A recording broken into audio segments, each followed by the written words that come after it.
तो पेन की वॉइस हो गई है रिवील। जो दर्द का ना समझ सकेला उस शांति के कभी ना समझ सकेला। आप नीचे आइए बेटा, प्लीज बेटा आप नीचे आइए। Those who do not know pain will never understand true peace. अब ये तो थी इंग्लिश वॉइस, लेकिन वीडियो में आज हिंदी वॉइस भी सुनेंगे और पूरा इस पे डिस्कस करेंगे हम लोग। अब भाई पहले सुन लो, जो पेन है ना वो कोई साइड कैरेक्टर नहीं है और ये मेरे हिसाब से second most well written villain है। तो अब ये कैरेक्टर कितना इंपॉर्टेंट है तुम इसको आगे जाकर समझ जाओगे। और मैंने सेकंड इसलिए बोला क्योंकि भाई फर्स्ट पे सबसे अच्छी बैक स्टोरी किसकी लिखी गई है as a villain English dub और जैपनीज डब वॉचर्स जानते हैं, लेकिन मैं रिवील नहीं करूंगा because I don't want to give spoilers. And बाकी तुम इसमें कमेंट कर सकते हो क्योंकि जरा देखते हैं कितने लोगों को ये पता है। पहले मैं बता दूं, जो लोग हिंदी में अभी देख रहे हैं उनको ये कैरेक्टर आगे जाकर बहुत पसंद आने वाला है और इसके ऊपर एक पूरा आर्क है।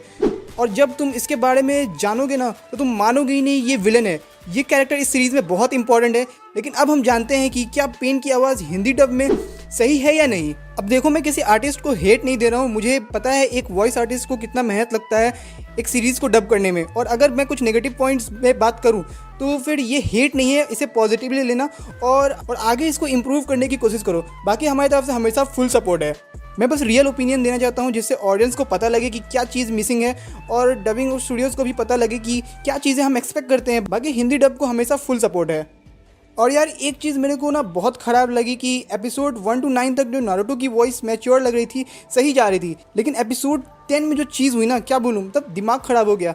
एपिसोड 10 में वापस से किड नारुतो की वॉइस, जो पुरानी वॉइस थी ना ओजी सीरीज़ में, वही वापस से आ गई। And to be honest I hate that thing कि बीच में आवाज़ बदल दी, बट वो आगे जाके वापस से सही भी हो गई। तो इस चीज़ पे उतना कुछ हेट देने वाली बात नहीं है क्योंकि ये चीज़ आगे बस एक एपिसोड के लिए ही किया गया और आगे ऐसा ना हो तो ये भी मतलब सब कोई जानते हैं वो कितना अजीब लग रहा था। तो वो चीज़ सही में बहुत ख़राब लगी थी हम सभी को। ये क्लिप है एपिसोड 1 to 9 तक की नारुतो की हिंदी वॉइस की। अब ये हुई ना बात, विलेज तो बिल्कुल भी नहीं बदला। मैं वापस आ गया हूँ दोस्तों, नारुतो उज़ुमाकी लौट आया है हिडन लीफ विलेज में। तो उन्होंने ग्रैंडमा सुनाडे का चेहरा भी वहाँ बना दिया। अब ये सुनो एपिसोड 10 में। सैंड विलेज पहुँचने में 1 दिन और लगेगा, हमें स्पीड बढ़ानी होगी। ओह फाइनली हम रेगिस्तान पहुँच गए। विलेज के इतना पास आने के बाद भी हम यहाँ पर हाथ धरे बैठे हुए हैं। मैं जानता हूँ पर उम्मीद करता हूँ कि तुम सही हो। एंड तुम लोग अपना जेन्युइन ओपिनियन देना इस पर कमेंट्स में। पेन को हिंदी में वॉइस दी है सचिन गोले सर ने, जो कि आई थिंक एक एक्सपीरियंस्ड आर्टिस्ट है और बहुत से कैरेक्टर्स को पहले भी वॉइस दी है इन्होंने, जैसे बेब्लेड बर्स्ट में रानतारो और लुई को, पोकेमॉन में भी इनकी वॉइस सुनी होगी तुमने, और बाकी और भी शोज़ हैं बहुत सारे।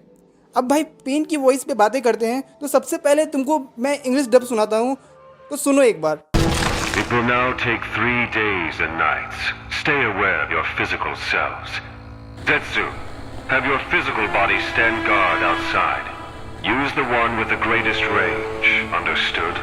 यहाँ पे तुमको पेन की वॉइस थोड़ी serious type and I think बहुत डीप है और साथ में कुछ तुमको इसकी जो आवाज़ है एक अलग वाइब देगी, जो मतलब डीप, इतनी डीप है एंड थोड़ा तुमको रोबोटिक साउंड भी मिलेगा। अब इसको रोबोटिक बोलूँ या क्या बोलूँ, बट ये तुमको वो चीज़ पता चल रही है मैं क्या बोलना चाह रहा हूँ। अब हिंदी डब में सुनते हैं पेन की वॉइस। इसमें 3 दिन और 3 रातें लगेंगी, तो तुम सब अपने शरीर का ध्यान रखना। और तुम ज़ेत्सु अपनी एक बॉडी से बाहर पहरा दो, वो जिसकी रेंज सबसे ज्यादा हो। अब तुमको ऐसा नहीं लगता कि यहाँ पे कुछ एलिमेंट्स मिसिंग लग रहे हैं हिंदी वॉइस में अगर इंग्लिश डब से कंपेयर करें? देखो मैं वॉइस आर्टिस्ट को नहीं बोल रहा हूँ, सुन के इतना पता लग रहा है कि he tried his best to fit for this character और ये इंग्लिश डब के मुकाबले उतनी मैच नहीं हो रही है। लेकिन अब चलो जैपनीज डब से कंपेयर करते हैं क्योंकि इंग्लिश डब के मुकाबले तो ये बिल्कुल भी मैच नहीं हो रही है। लेकिन अब सुनो जैपनीज डब। これから3日3晩はかかる。皆本体の方にも気を配っておくよ。それから絶、本体で一応外の見張りをしろ。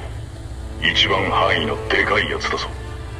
और मुझे लगता है कि जैपनीज डब से अगर कंपेयर करें वॉइस थोड़ी सी और डीप होनी चाहिए थी यहाँ पर, जिससे जापानीज़ डब के कंपैरिजन में एक बहुत सही रिजल्ट आता है। लेकिन अभी ये सिर्फ स्टार्टिंग के एपिसोड्स हैं, तो पेन की एक्चुअल डबिंग कैसी हुई है वो उसके आर्क में पता चलेगा।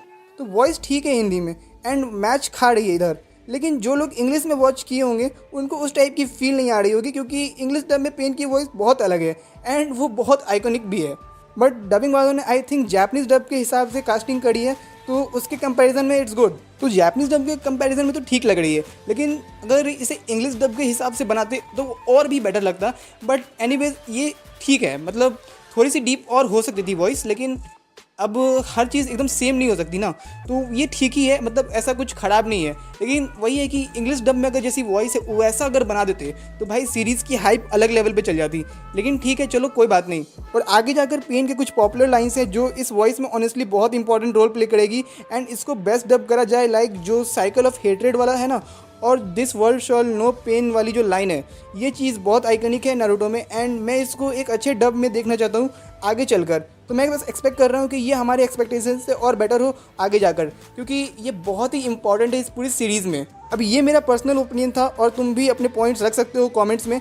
और देखो, मेरा ओपिनियन अगर किसी को सही नहीं लगा तो देखो तुम भी अपने पॉइंट्स रख सकते हो कमेंट्स में, एंड कोई हेट नहीं है, ठीक है। तो ये था पूरा रिव्यू पेन की वॉइस के ऊपर। हिंदी डबिंग में जो नारुतो शिपुडेन चल रहा है उसका पूरा डिटेल रिव्यू भी लाने वाला हूँ, बस थोड़ा सा समय लगेगा उसमें, तो फिर उसके लिए वेट करो। और बाकी अगर तुम वीडियो यहाँ तक देख रहे हो तो तुमको वीडियो अच्छी लगी है देन लाइक भी कर देना, और फिर चैनल को सब्सक्राइब तो करना बनता ही है। फिर बाकी मिलते हैं अब अगले वीडियो में, तब तक के लिए गुड बाय।